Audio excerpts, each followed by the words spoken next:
नमस्कार, आप देख रहे हैं एसआर अशोकनगर और मैं हूं आपके साथ हितेंद्र भदौलिया। रविवार के दिन मैं आपके साथ में लाता हूं एक ऐसे शख्स को जो अशोकनगर की सितारे की हैसियत में होता है। ये वो लोग होते हैं जिनके खुद के काम इतने बड़े होते हैं कि शहर को गौरवान्वित कर देते हैं। और आज जो शख्स मेरे साथ में है वो आज तक के मेरे अशोकनगर के सितारे में सबसे बड़ी हैसियत के हैं। ये अशोकनगर के शहर से निकले एक ऐसे शख्स जो यहाँ पढ़े बड़े लोगों के साथ आगे बढ़े और बाद में जाकर भारत के संसद में विधि एवं कानून मंत्री के तौर पर आजकल हमारे बीच में है।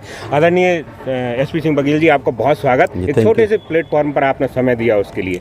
सर, मैं ये सेगमेंट चलाता हूँ इस शहर से निकले उन लोगों के लिए जिनके वजह से इस शहर ने गौरव हासिल किया, तो आप उन्हीं में से एक हैं, तो उसके लिए भी हम आपका आभार व्यक्त कर रहे हैं, आपके प्रति कृतज्ञता जाहिर करते हैं। तो शुरुआत जानना चाह रहा हूँ कि अशोकनगर इतने बड़ी हैसियत पर पहुँचने के बाद अब आपको कितना आंदोलित करता है?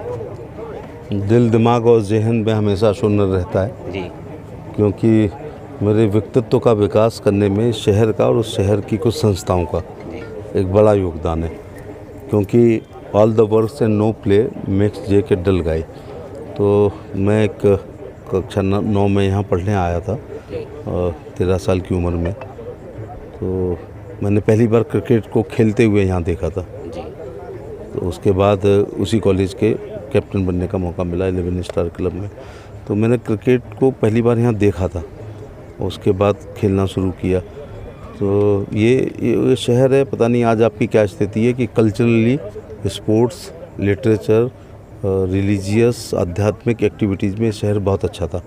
जैसे उदाहरण के तौर पर यहाँ नाटक प्रतियोगिता होती थी, तो आज़ाद अग्रवाल को याद करना चाहूँगा। उन्होंने मुझे एक रोल दिया पुलिस इंस्पेक्टर का। ये अलग बात है कि बाद में मैं इंस्पेक्टर ही बन गया। तो क्या वो प्रेरणा भी रही कभी जीवन में? काश और कोई रोल मिल गया होता, मुख्यमंत्री, प्रधानमंत्री का। तो दूसरी बात यह है कि फिर अगली साल एक हमने सिकंदर आज़म पर, एक अलेक्जेंडर पर नाटक किया। तारीफ़ ये है कि जब वो नगर पालिका के ग्राउंड में वो होता था तो शहर में लोग कुंडी बंद करके वो देखने आते थे। तो मुझे आज भी याद है सेल्यूकस का रोल मैंने किया था। ईश्वर ने एक विलक्षण मेरे को याददाश्त दी है। मुझे आज भी याद है कि एक डायलॉग मेरा होता था कि ईरान से तुरान तक, तुरान से अफ़गानिस्तान तक, अफ़गानिस्तान से हिंदुस्तान तक, मेरे बादशाह ने कभी तलवार की परवाह नहीं की। जो तलवार के साई के परवान में चढ़ता है वो तलवार की बात करता है महाराज। अब मेरे को याद है, तो क्या उससे मुझे कॉन्फिडेंस नहीं आया होगा। तो मुझे याद है कि मैं पहली बार कक्षा 9 में एक डिबेट में फर्स्ट आया था। तो इनाम के तौर पर एक साबुन की छोटी सी रेक्सोना की टिक्की मिली थी। उसकी खुशबू से मैं आज तक महक रहा हूँ, क्योंकि उस साबुन ने मेरे पैरों की कपकपाहट को उस उम्र में दूर कर दिया, माइक के फोबिया को दूर कर दिया और स्टेज के डर को। चलिए, मेरा यही सवाल कर लेता हूँ, जैसा बात का सवाल था। मैं भी डिबेट का विद्यार्थी रहा हूँ, राज्य तक गया हूँ। ये जो आपको बोलने की कला ईश्वर ने दी और खासकर एक अच्छी नेमत बरती कि आपको याददाश्त बहुत अच्छी है, तो जो राजनीतिक पारी आपने शुरू की, कितनी का मदद करी इस विधा ने आपको? हाँ, उस विधा में एक किया कि यहाँ मैं छात्र संघ का चुनाव लड़ा, जीता भी और हारा भी। तो वहाँ से पॉलिटिकल वायरस आए जो बाद में एक्टिवेट हो गए। दूसरा ये है कि इतना अच्छा यहाँ वातावरण था, स्वस्थ राजनीतिक परंपराएं थी कि 2 तांगे यहाँ हुआ करते थे। एक तांगे पे माइक लग करके प्रचार होता था कि आज शाम को 7 बजे गांधी पार्क पर कांग्रेस की नीतियों के खिलाफ एक सभा होगी, उधम सिंह रघुवंशी जी उसको संबोधित करेंगे। तो 4 दिन बाद होती थी कि भारतीय जनता पार्टी के खिलाफ जो है मुल्तान मल सुराना। तो कांग्रेसी लोग आगे कुर्सी पर बैठते होंगे जब उनकी सभा है, बीजेपी के लोग बैठते होंगे, हम लोग न्यूट्रल लोग बाउंड्री पर खड़े होकर के और चंदेरी वाले का गुटखा खाते हुए, पान खाते हुए सुनते थे। तो कहीं ना कहीं मुझे आज भी याद है कि सिर पर मैला ढोने की प्रथा समाप्त होनी चाहिए, पर डिबेट पर मैं गांधी पार्क पे बोला था और उसमें भी मैं प्रथम आया था। तो वो पार्लियामेंट की भी डिबेट हुई है कभी ना कभी। तो इससे ये अकेला शहर है जिसमें कैरम प्रतियोगिता होती थी, शैलेंद्र क्लब मुझे याद है, वॉलीबॉल प्रतियोगिता होती थी, 11 स्टार क्लब मेरे को याद है, इंटर स्टेट टूर्नामेंट यहाँ पर होते थे जिसमें कोरबाई, खोरई और देवास, ग्वालियर की टीमें आया करती थी।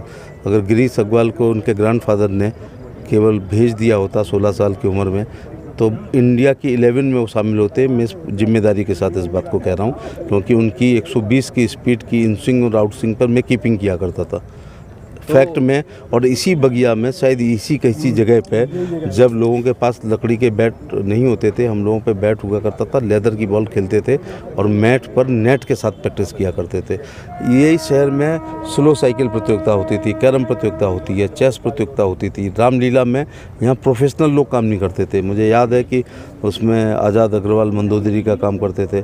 मैंने अचानक आपको इंटरव्यू देना शुरू किया। परमिंदर भाई साहब उसमें रावण का रोल करते थे। अगर रावण वाले रोल में डायरेक्टर मुझे याद नहीं आ रहा, रामानंद सागर थे, कौन थे, उनकी निगाह पड़ जाती तो अरविंद त्रिवेदी का पत्ता कट जाता और परमेन का नंबर इसलिए शर्मा जी का आ जाता, क्योंकि जब वो ठहाके लगाते थे तो केवल मुंह खुला हुआ दिखाई पड़ता था। और हमारी गंज के मंच पर ऐसी रामलीला होती थी कि पूरा शहर उस रामलीला को देखने के लिए आता था। तो ये सब चीज़ें व्यक्तित्व के विकास में बहुत बड़ी सहायक हुई हैं। इसलिए राजनीति में जब पहला चुनाव लड़े हैं तो पैर नहीं कप पाए, स्टेज का डर नहीं लगा, माइक का फोबिया नहीं लगा, क्योंकि ये सब मेरे अध्यापकों ने अशोकनगर में ही समाप्त कर दिया। अच्छा, एक और सवाल ये है कि आप जब भी चुनाव लड़े या बड़े आगे बढ़ते रहे, मगर अशोकनगर कभी छूटा नहीं। मैं पिछले 10-12 साल से देख रहा हूँ कि आप लगातार आते रहे, और मेरे सेगमेंट पे लाने के पीछे कारण ये रहा कि आप बड़े भले ही मगर शहर नहीं छोड़ा आपने, इसलिए आप गौरव के तौर पर हमारे बीच में। तो इतना ही हमेशा आपको अंदर तक जो है करता है। आदमी को अपना प्रारब्ध कभी नहीं भूलना चाहिए जी। तो दूसरा ये है कि वहाँ पहली बार जीतने पाया, फिर मैं दोबारा जीतने पाया, तिबारा जीतने पाया। तो मुझे याद है कि मैं बीएसपी का राज्यसभा में आया तो मैं यहाँ आया, यूपी में मिनिस्टर बना तब यहाँ पर आया, और अब भारत सरकार में मंत्री बना हूँ तब आए। हर बार प्रमोशन होता है जब मैं आता हूँ, तो वो मेरा उद्देश्य नहीं है, मेरा वो उद्देश्य नहीं है, बधाई आपको। नहीं वो उद्देश्य नहीं है, लेकिन मैं जब भी आया हूँ कुछ भी नए पद की वो है। और अशोकनगर के लोगों का और आगरा के लोगों में एक समानता है, ये वोट डालते हैं गुना लोकसभा का और रिजल्ट देखते हैं आगरा लोकसभा का। वाह, ये बात भी कह रहा था जब अभी आप चुनाव लड़ रहे थे करेल से, तो जिस तरह का माहौल करेल में था, हम अशोकनगर में भी लगभग उसी तरह के आपके पोस्टर बैनर लगे हुए थे, लोग यहाँ से जा रहे थे, तो बड़ा ऐसा लग रहा था जैसे एक चुनाव यहाँ भी अशोकनगर में उत्तर प्रदेश का हो रहा था जो है। हाँ, निश्चित तौर से प्यार एक तरफा कभी नहीं होता है, और जो एक तरफा करते हैं वो जेल जाते हैं। तो मैं प्यार करता हूँ तो लोग भी यहाँ प्यार करते हैं, और क्रॉस द पार्टी लाइन यहाँ पर हमेशा नहीं, आपके लिए पार्टी बंधन तो कभी रही नहीं है। मैं एक बार आया तो मंच पर सपा का अध्यक्ष, बसपा का अध्यक्ष, भाजपा का, कांग्रेस का, रोटरी क्लब, लॉयंस क्लब, फलाना तो सब है। तो मैं भी कभी यहाँ पार्टी पॉलिटिक्स में नहीं पड़ता हूँ। मेरे कुछ कहने से अगर अशोकनगर का विकास हो सकता है तो वो करूँगा। यहाँ मैं कभी पार्टी पॉलिटिक्स में कभी नहीं पड़ता। मेरे लिए शहर का हर आदमी सम्मानित है। मेरा सवाल यही था, अब चूंकि इतनी बड़ी चीज़ पे पहुंच जाते हैं तो लगता है कि जहां से जो लोग निकले हैं वो अपने उस शहर के लिए कुछ वापस भी दें। तो कोई है दिमाग में ऐसी योजना या कोई जिस दिन कलम में ताकत आएगी कुछ देने के लिए तो वो पहला हस्ताक्षर अशोकनगर के लिए होगा। बहुत बड़ी, तो ये तो बहुत बड़ी बात आप कह ही रहे हैं। मैं एक सवाल और ये भी जानना चाह रहा था, बचपन और वो जो किशोर अवस्था होती है वो जीवन भर लोगों को याद करती हैं, लोग और उसको बार बार याद करना चाह रहे हैं। तो कभी कोई समस्या या जीवन में कोई दिक्कत होती है तो अशोकनगर उस समय याद आता है? यहाँ कोई संघर्ष का वो नहीं रहा, लेकिन हमेशा याद रहता है। आप अपना पहला प्यार नहीं भूल सकते हैं। तो पहला प्यार का मतलब है मेरे यार दोस्त सब यहाँ पे ही हैं। तो मुझे आगरा में भाई साहब लोग कहते हैं, लेकिन मुझे कोई चुटकुले नहीं भेज सकता, क्योंकि मैं वहाँ एज ए लेक्चरर गया हूँ। MP हो गया दोबारा 3, 4, 5, 6 बार हो गया।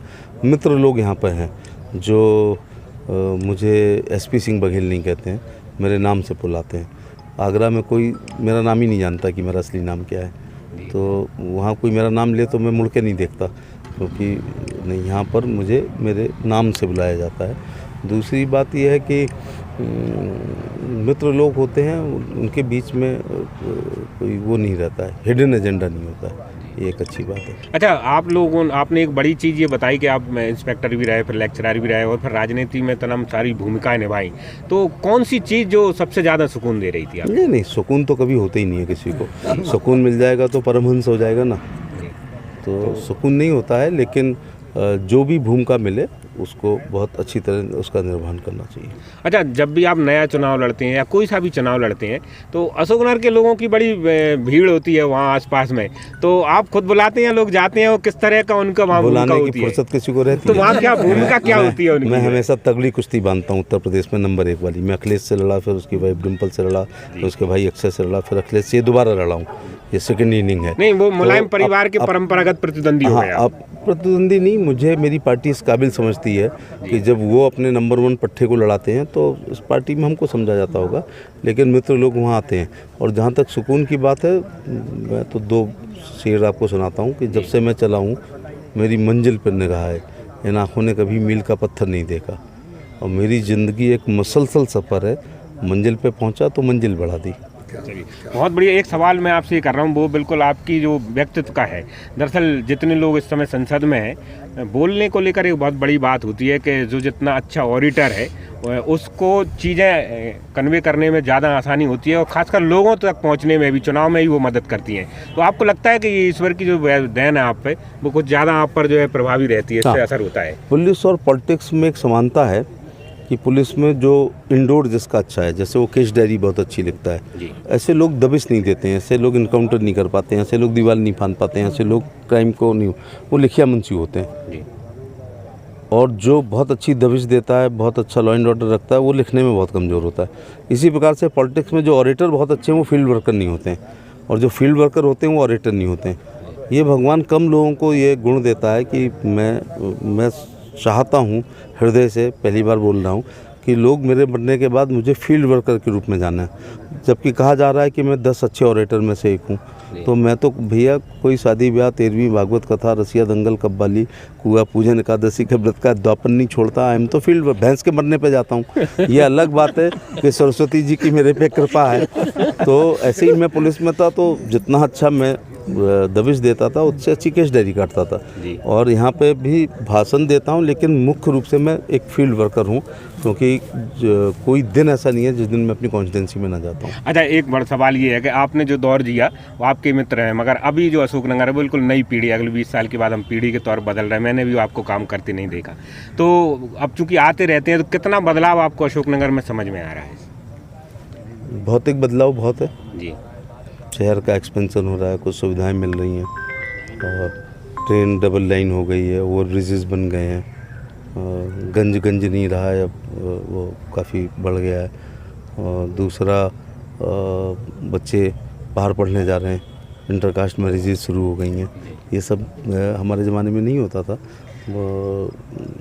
एक बहुत अशोकनगर एक बहुत प्रोग्रेसिव सिटी है, और आसपास के कस्बों से सोच में आगे है। मैंने बताया ना कि साहित्यिक गतिविधियाँ यहाँ होती हैं, यहाँ सांस्कृतिक गतिविधियाँ होती हैं। मुझे याद है कि 79 में मैंने 3 महापुरुषों को यहाँ सुना, और उनका मेरे जीवन पर प्रभाव पड़ा है। एक विद्यासागर जी, संत शिरोमणि आचार्य विद्यासागर जी को मैंने एक दिन यहाँ पर सुना है। मैंने पंडित श्री राम शर्मा आचार्य जो गायत्री परिवार के, उनको सुना। आचार्य रजनीश को यहाँ सुना मैंने।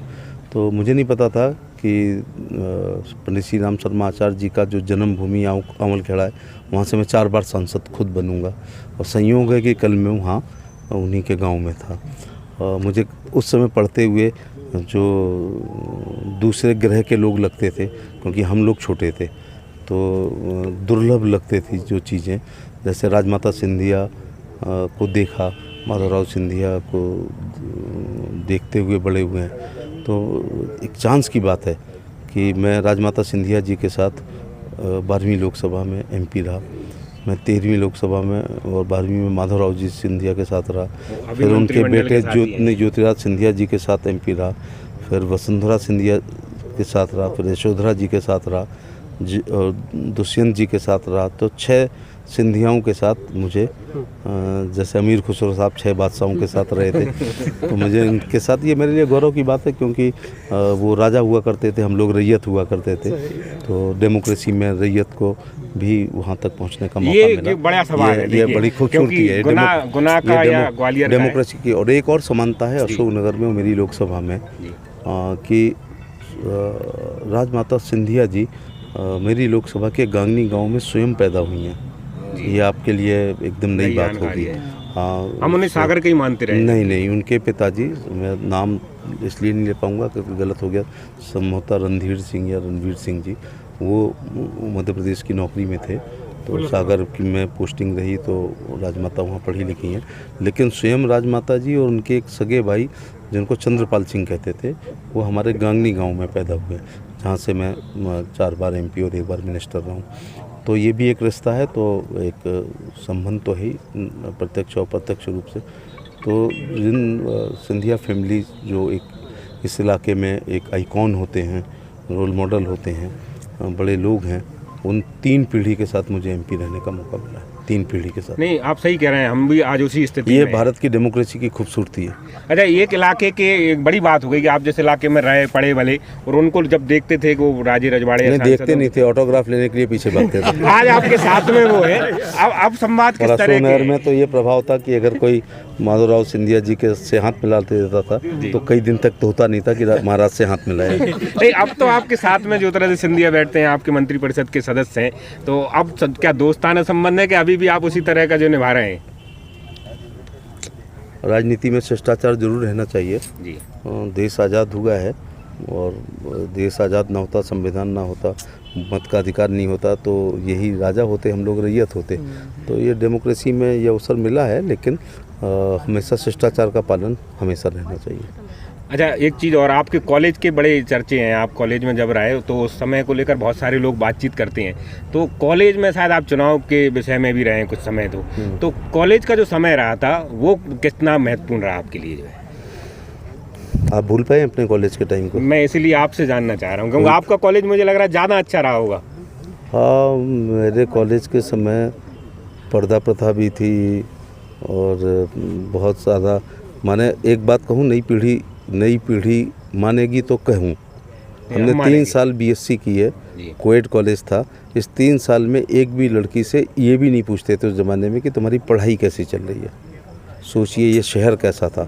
इसलिए शहर की सभी लड़कियां हमारे लिए ऐसी लगती थी कि वो हमारे घर की लड़कियां हैं, क्योंकि 3 साल साइंस स्टूडेंट होके, मतलब अजीब लगेगा, नई पीढ़ी कहेगी कि क्या आदर्श बात था। ये एक वाक्य ये भी नहीं कहा गया था कि आपकी पढ़ाई कैसे चल रही है।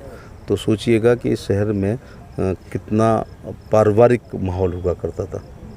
और बाकी तो ये इसलिए याद है कि जब प्राइज डिस्ट्रीब्यूशन होता था तो 100 metre, 200, 400, long jump, high jump में first, second, third Girish Agarwal, Azad Agarwal और SP सिंह बघेल, चौथे का नंबर नहीं आता था। अच्छा, तो मंच पे भी मैं होते इनसे थे आगे इसलिए आ जाता था कि फिर मैं वाद प्रतियोगिता, भाषण प्रतियोगिता, निबंध प्रतियोगिता में भी भाग लेता था, तो ओवरऑल हम थोड़े आगे आ जाते थे।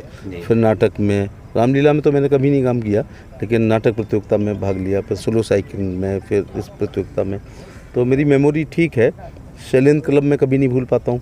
मैं इस अवसर पर कैलाश त्रिपाठी जी को याद करूंगा, इतना खूबसूरत खिलाड़ी।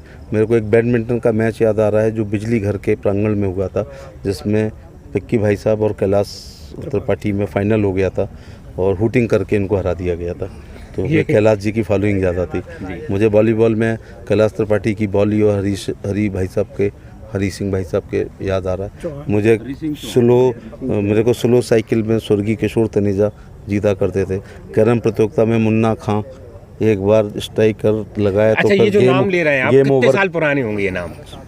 45-42 साल। वो अभी स्मृति ऐसी बनी है? हाँ, मतलब कहीं झिलमिलाहट या कोई कमी उसमें ऐसा नहीं लग रहा? मैं तो ये तक कह सकता हूँ कि रावण का रोल जो परमेंद्र भाई साहब करते थे, मंदोदरी का रोल ये अपना आज़ाद करता था, तो खरदूषण ये हीरा और राकेश श्रीवास्तव होते थे। तो अब ये भी किसी को याद रहता है। उर्मिला का रोल रविंद्र किया करता था। विनोद अग्रवाल ने एक बार परशुराम का रोल किया था। ठीक है, तो ये दरअसल दीर्घा में ये दूसरे वाले पुरुषोत्तम थे। मैं तो नंबर तक बता सकता हूँ कि इनमें डफर कौन कौन था पढ़ने में। तो मुझे कॉलेज का चुनाव भी याद है कि विनोद अग्रवाल हमारे प्रेसिडेंट बने थे, महेश रघुवंशी दूसरा प्रेसिडेंट बना था, ठीक है ना। तो निर्मल जैन तीसरा प्रेसिडेंट हुआ था। आप ही के गोत्र के बुधौलिया जी जनरल सेक्रेटरी बने थे। वाइस प्रेसिडेंट लाल साहब बने थे। जॉइंट सेक्रेटरी डिप्टी SP का लड़का, जिसका यहाँ से कोई मतलब नहीं होना चाहिए था, क्योंकि बाकी लोग यहाँ के बासिंदे थे, लेकिन एक सुरेश सकरवार जो राम नारायण लहरी जी SDOP के बेटे थे। और इस शहर का वातावरण देखो कि उनको ही चुनाव जिता दिया। बड़ी बात है। और किसको हराया? प्रदीप गांधी को। प्रदीप गांधी एक वोट से हारे। इस शहर का डीएनए तो देखो कि सबको पता था कि एसडीएपी का आज नहीं तो कल ट्रांसफ़र हो जाएगा और ये गांधी बिल्डिंग हमेशा रहेगी, लेकिन प्रदीप गांधी एक वोट से हारे थे। मेरी याददाश्त है ऐसी।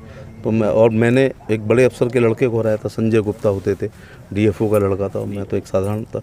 मैं अपने भाई श्री भगवान सिंह जी को भी याद करना चाहूँगा कि चुनाव लड़ने के लिए वो प्रेरित करते थे। फिर शांति निकेतन एक होटल हुआ करता था गांधी पार्क पे, वहाँ पर उन्होंने कह रखा था कि ये किसी को चाय वाय पिलाए तो पेमेंट वो करेंगे। फिर मुझे याद है कि वीर प्रिंटिंग प्रेस जो मेरे घर के सामने हुआ करती थी, उस पर वो मेरे विजिटिंग कार्ड छपवा के दिए थे।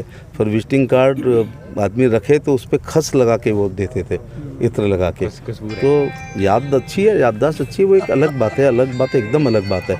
मुझे याद है कि अपना गब्बर का रोल छावड़ा भाइयों में गिरीश ने किया था। ठीक है ना, गिरीश ने वो गब्बर का। अरे भैया मेरे को अशोक भी याद है, अमरजीत भी याद है, पवन भी याद है। अब तो ठीक कह रहा हूँ ना, और गिरीश भी याद। मैंने चारों नाम तो ले दिए ना, ठीक है ना। हमारे स्कूल से पहले बाएं हाथ पे बिल्डिंग थी, अमरजीत भाई साहब ये सामने खड़े हैं। तो गिरीश गब्बर का रोल किया करता था। तो ये तो विलक्षण याददाश्त है। मैं अपने क्लास के सभी बच्चों का नाम ले सकता हूँ। मुझे यहाँ एनसीसी मिली, तो एनसीसी से मेरे व्यक्तित्व का विकास हुआ, तो उसमें मैं अंडर अफसर रहा। दूसरा, इन सभी प्रतियोगिता में भाग लेने से बहुत हुआ। थोड़ा अपने लिए भी मेहनत की है। तो मैं हमेशा कहता हूँ कि जो पत्थर छेनी और हथौड़ी खाने से मना कर देते हैं वो नालियों में लगते हैं, और जो खा लेते हैं वो ड्राइंग रूम में लगते हैं या फिर मंदिर में लगते हैं। चलिए, अच्छा एक सवाल और पूछ रहा हूँ आपसे, आखिरी मान लीजिए कि चूंकि अशोकनगर से इतना लगाव है तो इसके आगे बढ़ने की भी उम्मीद आप में रहती होगी। तो बीच में जो 30-32 साल का जो समय निकला, आपको नहीं लगता कि राजनीतिक इच्छा शक्ति कम रही, थोड़ा सा और डेवलपमेंट हो सकता है, या आप संतुष्ट हैं यहाँ की चीज़ों से? मैं नहीं, संतुष्ट हो जाओगे तो उसी दिन सब समाप्त हो जाएगा। मैंने शेर पढ़ा तो था कि मेरी ज़िंदगी एक मुसलसल सफ़र है, मंजिल पे पहुंचा तो मंजिल बढ़ा दी। तो और दूसरा, कर्मेण वाधिकारस्तु माँ फलेश कदाचन। मैं नए लड़कों से कहना चाहूँगा कि आने वाला समय राजनीति में क्वालिटी का आने लगा। आपने मेरे से कहा किसी ने कि पेठा लाना, तुरंत कहा पंछी का लाना। तो यहाँ भी फिर हम लोग यहाँ भी मेरे ज़माने में चंदेरी का पान, मेरे घर के बाहर पान की 10 दुकानों को क्रॉस करते हुए चंदेरी पान भंडार पे जाते थे। रास्ते की 5 मिठाई की दुकानों को छोड़ के राजा राम जी के यहाँ जाते थे या नहीं जाते थे? तो क्यों जाते थे? क्वालिटी बेस्ड था। तो रास्ते में 4 दुकानें किताबों की छोड़ के मनकू भाई साहब के में जाते थे। जनरल मर्चेंट में रमेश तनेजा जी के यहाँ जाते थे। तो ऐसा क्यों करते थे? कि क्योंकि ये लोग क्वालिटी मेंटेन किए थे।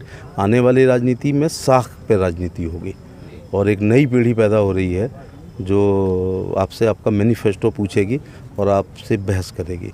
वो आपसे वाटर हार्वेस्टिंग पे बात करेगी, तो वो ग्लोबल वार्मिंग पे बात करेगी, तो वो ओजोन लेयर पे बात करेगी, तो वो ग्रीन गैसेस पे बात करेगी, तो वो आपकी एक्सटर्नल अफेयर में आपकी नीति क्या हो सकती है, यूक्रेन और रूस में आपका क्या रोल होना चाहिए, ऐसी बातें करेगी। उसके लिए राजनीतिज्ञों को तैयार रहना चाहिए। ये बिल्कुल बेसिक सवाल थे और बहुत सारी चीज़ें थी। मैं उम्मीद करूंगा कि अगली बार आप जब आएंगे फिर एक बार आपसे दोबारा बात करूंगा। 30-35 साल पुरानी अपने जीवन को फिर से याद किया। आपका धन्यवाद इसलिए कि आपने मेरे को फ्लैशबैक में ले गए आप जी।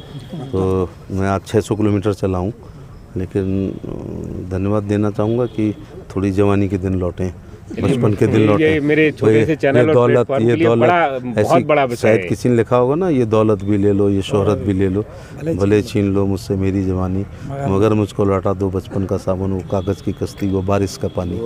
तो मैं खड़ा मैरिज होम में हूँ, लेकिन मेरे को वो चंपा के पेड़ याद आ रहे हैं, वो कुआं याद आ रहा है, वो बगिया याद आ रही है, वो उसके जामफलियाँ कहते हैं, अमरूद के पेड़, और ख़ास तौर से शहतूत के पेड़ मेरे को याद आ रहे हैं। तो ये सब मेरा बचपन यहाँ पर लौटा अपने थोड़े समय के लिए। तो बचपन लौट आए तो घाटे का सौदा नहीं है 600 किलोमीटर आना। बहुत बहुत धन्यवाद। अगली बार फिर आपके साथ मिलेंगे। धन्यवाद।